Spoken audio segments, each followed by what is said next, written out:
this. In this situation, we have a bipart door. It's secured to the top on the bottom, but then you have to use a different hinge. You use a T-hinge.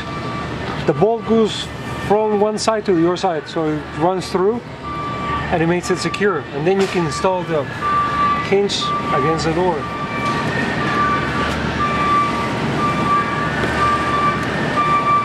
So you use thicker bolts to run through, and you install it against